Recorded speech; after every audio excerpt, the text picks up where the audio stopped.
성도에게 가장 귀한 보물, 이렇게 말씀의 제목을 지었습니다. 성도에게 가장 귀한 보물. 외적으로 믿는다는 이유로 고난을 심하게 받았던 사람들에게 사랑의 사도 베드로가 위로의 말씀을 전해 주는 것입니다. 우리에게 가진 것들이 이러이러한 것들이 있으니 우리가 외적으로 많은 고난을 당한다 하더라도 우리는 능히 기쁨으로 오히려 이겨낼 수 있다 하는 것을 말하고 있습니다. 어제는 3절부터 네 가지 산소망, 부활의 소망, 또 하늘의 유업, 천국의 재산, 또 보호하심과 또 큰 기쁨이 우리에게 있다고 했는데요. 그에 이어서 계속 이어지는 내용입니다. 특별히 이 7절에 나오는 내용은 크게 기뻐하는도다 하는 것에 대한 이유를 말해 줍니다. 우리 7절 같이 한번 읽겠습니다. 시작. 너희 믿음의 확실함은 불로 연단하여도 없어질 금보다 더 귀하여 예수 그리스도께서 나타나실 때에 칭찬과 영광과 존귀를 얻게 할 것이니라. 믿음 때문에 우리는 어려운 환난 속에서도 기뻐할 수 있다. 오히려 크게 기뻐할 수 있다. 그것은 바로 믿음 때문이다. 그 믿음은 사라지지 않기 때문이다. 그리고 그 믿음은 금보다 훨씬 귀하기 때문이다. 그렇기에 우리는 기뻐할 수 있다는 것입니다. 우리가 살아가는 그 어려운 생활 속에서도 우리가 그 어려운 생활을 포기하지 않는 이유가 바로 여기에 있습니다. 성도들은 참으로 끈질긴 존재들입니다. 어느 시대든지 불의의 세력들이 그렇게 짓밟고 억압하려 할수록 더 끈끈하게 더 유대하고 더 이렇게 모이고 뭉치고 버텨냈던 사람들은 바로 진짜의 믿음 있는 사람들이었습니다.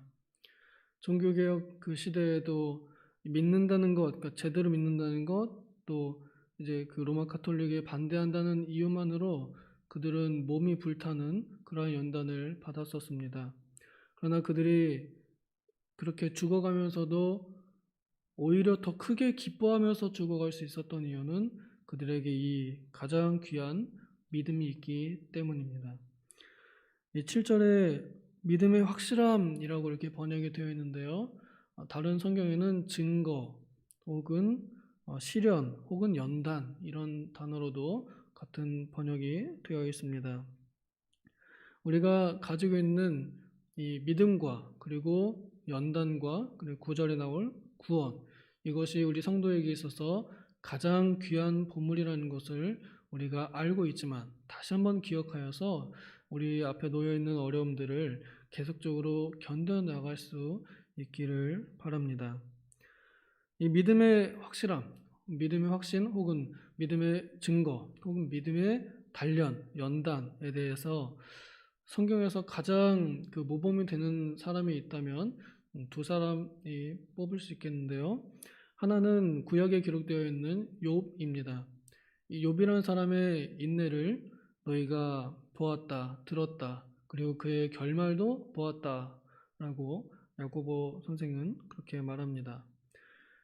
우리가 다 알다시피 그 욥이 고난을 당하면서 모든 재산과 사랑하는 사람들을 잃어버린 또 친한 친구들에게 오히려 비난을 받는 그런 가운데서도 그 사람이 깨달았던 것은 나의 믿음을 정금같이 순수하게 만드시려고 지금 내가 단련받는 중이다. 이런 믿음으로 그는 그러한 것들을 기꺼이 참아냈었습니다. 그것이 바로 성도가 가진 가장 귀한 버팀목입니다. 이 연단 또한 우리가 참으로 받기 싫어합니다. 사실은 이런 연단은 나한테 안 왔으면 좋겠어요. 믿는다는 것 자체만으로도 우리를 괴롭히는 존재들이 많이 있잖아요.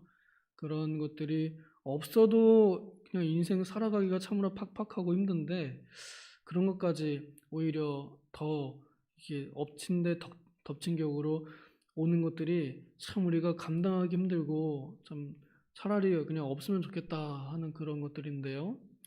그런데 이 믿음의 연단, 이 믿음의 증거, 나를 자꾸만 연단시켜서 내가 믿는다는 것을 자꾸만 증거하게 만드는 이 고난이 우리에게 또한 귀하다 하고 가르쳐 줍니다. 이 연단이 없으면 우리가 참 그냥 미지근하게 이렇게 있을 것 같아요. 그런데 오히려 이 고난이 있기 때문에, 믿음 때문에 당하는 고난이 있기 때문에 그 믿음이 더 믿음되게 됩니다. 오래전 우리 그 조상 숭배가 만연했던 그 시대에, 또 지금도 각 가정에서 그런 일들이 있지만 우리 믿는 사람들은 그것 때문에 참 많은 고난을 당했습니다. 교회 가니까 예수 믿은 사람들은 그 제사상 앞에 절하면 안 된다고 돼 있는데, 이거 맨날 우리 조상 때부터 해왔던 거라서 어느 날 갑자기 가가지고 오늘부터 우리는 제사 지내지 않습니다 이랬다가는 따기 맞고 쫓겨나고 욕먹고 돈 뺏기고 정말 말할 수 없는 그런 고난을 가족들로부터 당하게 됩니다. 그런 것들이 보면은 굉장히 힘들어요. 명절 안 오면 좋겠어요. 저도 옛날 어릴 때 그랬습니다. 명절만 되면은 애들은 용돈 받는 거 좋아하지만 저희 집은 전쟁입니다. 가면은 그거 제사 하느냐 마느냐 이거 가지고 제사상을 엎어야 되느니 마느니 이런 걸로 엄청난 갈등과 고민, 또 제사 음식 먹지 못한 것 때문에 밥도 제대로 못 먹는 그런 이 고난이 참으로 힘들었는데, 그런데 그런 고난이 있었기 때문에 오늘날 내 믿음이 이만큼 성장할 수 있었고, 내가 내 스스로의 믿음을 내가 알 수 있게 되었고, 또 그 믿음이 얼마나 가치 있고 또 힘이 있는지를 직접 체험해 봤기 때문에, 그래서 내가 스스로도 나에게 믿음을 증명할 수 있는 것입니다. 이러한 연단이 우리에게 없으면 좋겠지만, 그러나 이 연단이 있기 때문에 우리는 귀중한 보물, 믿음을 발견할 수 있는 것입니다. 이것이 불로 연단하여도 없어질 금보다 귀하다라고 표현되어 있습니다. 불은 베드로 사도가 그 후서 3장이나 4장에서 말하는 게 3장이네. 베드로서 3장에서 이렇게 표현합니다. 마지막 날, 주님의 날에 그 불이 하늘들을 태우고 모든 원소들을 녹여버릴 것이다. 이렇게 불의 위력을 말합니다. 실제로 불은 금을 재련하는 데 사용됩니다. 금은 뜨거운 불 속에서 재련되어서 만들어지는 아주 귀한 가치 있는 금속이죠. 그 금보다 눈에 보이지 않는 내 마음속에 있는 그 겨자씨 하늘만한 그런 믿음이 훨씬 더 가치가 있다라고 말합니다. 이것이 우리 성도들이 가진 선물입니다. 가장 귀한 것입니다. 보물입니다. 여기서 말하는 금은 그냥 금속으로 되어 있는 돌덩이가 아니라 이 세상에 가지고 있는 가장 가치 있는 그 비싼 어떤 것보다도 더 귀하다 하는 그런 뜻입니다. 여기에 나와 있는 더 귀하여라는 그 표현에 다른 본문에서는, 그러니까 다른 그 성경에서는 같은 단어인데요, 지극히 비싼 이런 표현으로 번역이 되었습니다. 그러니까 가장 귀하다, 가장 비싸다는 것입니다. 이 세상에 있는 그 어떤 천만금, 억만금보다 훨씬 더 우리 안에 있는 이 믿음이 더 귀하고 더 가치 있다는 뜻입니다. 이것은 돈으로도 바꿀 수가 없는 가치입니다. 돈과 환산될 수 없습니다. 우리의 믿음을 돈으로 바꾸면 얼마쯤 책정을 받을 수 있을까요? 얼마쯤 주면 우리의 믿음을 바꿀까요?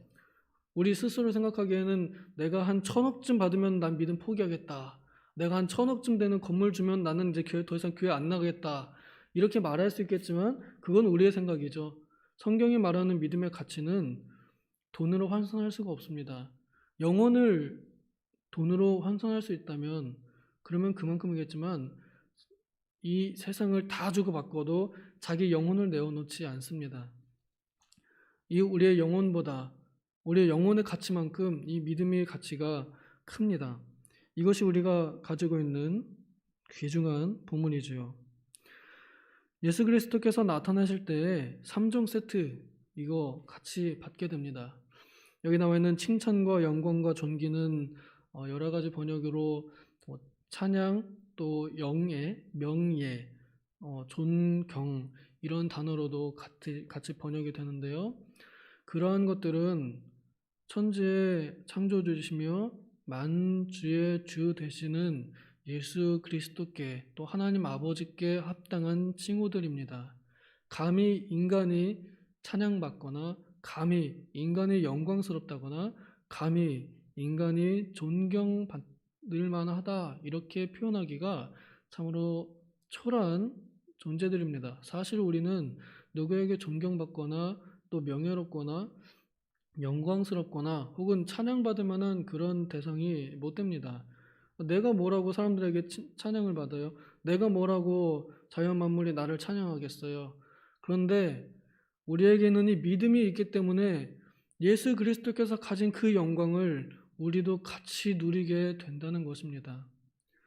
예수님께서도 기도하실 때 내 영광을 그들에게 같이 나누어 주었습니다. 기도하였습니다. 우리도 믿음 하나, 이것 때문에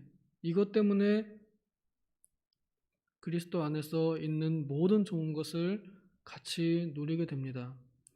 그러므로 사실 우리 성도들은 겉으로 볼 때는 굉장히 초라하지만 우리 안에 있는 믿음 하나 때문에 우리는 능히 칭찬받을 만하고 찬양받을 만하고 또 존귀하고 존경받을 만하고 영광스러운 존재들입니다.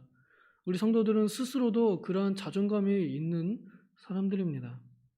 그러나 예수 그리스도께서 그 영광을 내려놓으신 것과 같이 우리 성도도 그와 같이 내려놓고 스스로 겸손해지는 것이지 성도 자체가 초라한 것은 아닙니다.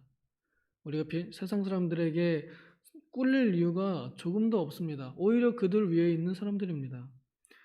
우리는 그러한 이 귀중한 가치, 이 믿음을 가지고 있습니다. 8절 같이 읽겠습니다. 시작. 예수를 너희가 보지 못하였으나 사랑하는도다. 이제도 보지 못하나 믿고 말할 수 없는 영광스러운 즐거움으로 기뻐하니. 이때 당시에 예수님 보지 못하고 믿으신 분들이 많았습니다. 예수님과 가까운 세대였지만 이때에도 보지 못했고 말로만 듣고도 믿은 분들이 계십니다. 또 우리도 여전히 예수님을 눈으로 직접 보지는 못했습니다. 그러나 우리는 이 성경이 말하는 것처럼 우리도 주님을 사랑합니다. 나 위해서 내가 되어 내 대신 그 죄의 징벌로 십자가에서 모든 물과 피를 대신 쏟아 죽으시고 그리고 또한 나의 부활을 위하여 부활하신 부활의 모범이 되신 부활의 첫 열매가 되신 그 예수님을 우리가 사랑합니다. 이 사랑하는 것이 결코 우리의 능력이 아닙니다. 우리에게 믿음이 없었더라면 우리 예수님 사랑 못합니다. 믿음이 있기에 우리는 예수님을 사랑할 수 있습니다. 그렇기 때문에 믿음이 우리에게 가장 귀한 보물인 것이죠. 예수님께서 말씀하시기를 보지 않고 믿는 자가 더 복되다라고 말씀하셨습니다.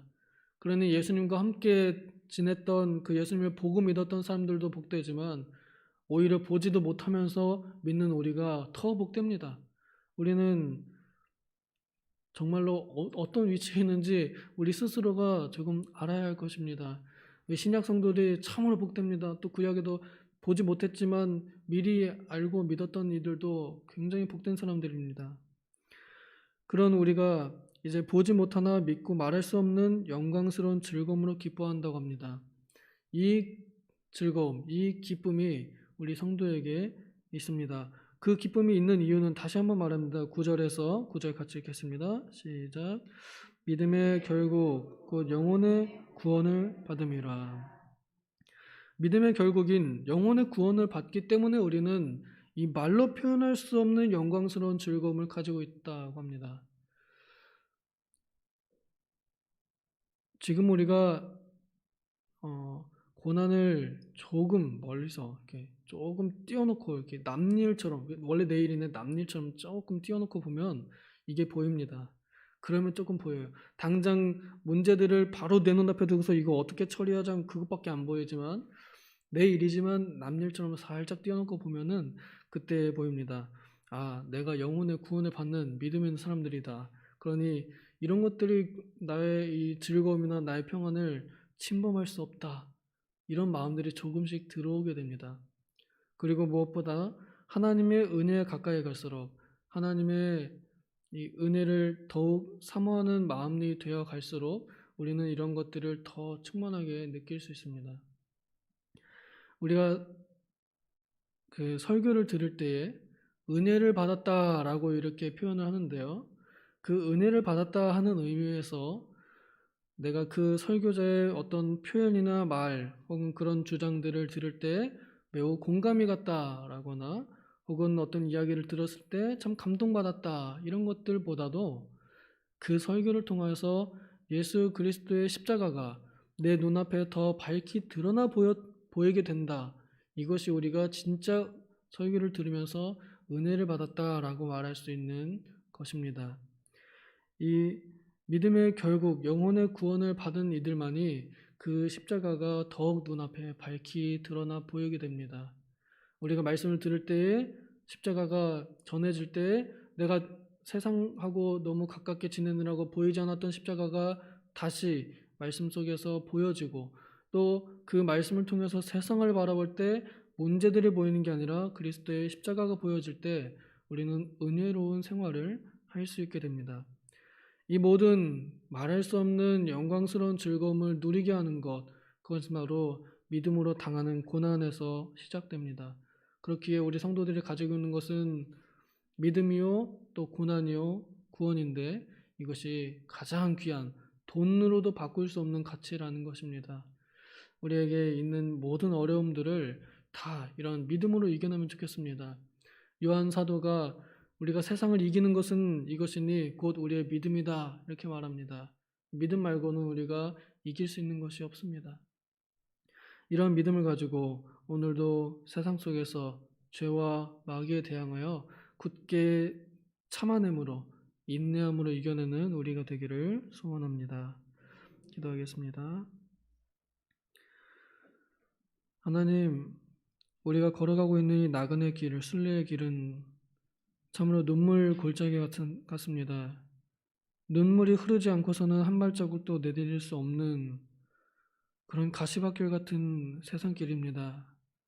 내 안에서도 나를 찌르고 내 주변에서도 나를 찌르고 심지어 멀리 있는 이들이 나를 찔러서 어떻게든 나에게서 상처 내려고 하고 피를 뽑아내려고 하는 이런 전쟁터 같은 세상을 우리가 살아가고 있습니다. 뭐 한 가지만 견디기에도 참으로 벅찬데 우리가 감당해야 할 것들이 너무 많습니다. 그러면서도 우리가 해결할 수 있는 것은 아무것도 없고 그저 매달릴 뿐입니다. 그러나 여전히 우리에게 해결되지 않는 것들이 있어서 우리를 여전히 애태우게 하고 또 여전히 우리를 기다리게 하고 여전히 우리를 머뭇거리게 하고 여전히 우리를 가만히 있게 만드는 그런 것들이 사실은 믿음으로 연단받는 과정인 줄을 우리는 압니다. 그리하여 우리가 그 잠깐 동안 받는 이 세상의 환난 속에서도 오히려 크게 기뻐할 수 있는 이 비결을 우리가 가지고 있으니 주님, 우리의 믿음을 더욱 굳게 하셔서 믿음으로 이 어려운 시기를 잘 견뎌내고 이겨나갈 수 있도록 도와주시옵소서. 우리 스스로는 힘이 없으나 우리 안에 계신 그리스도의 영께서 능히 하실 수 있사오니 주님, 오늘도 우리에게 힘을 주셔서 이 힘겨운 날들을 잘 지나갈 수 있도록 도와주시옵소서. 감사드리며 예수님의 이름으로 기도하옵나이다. 아멘.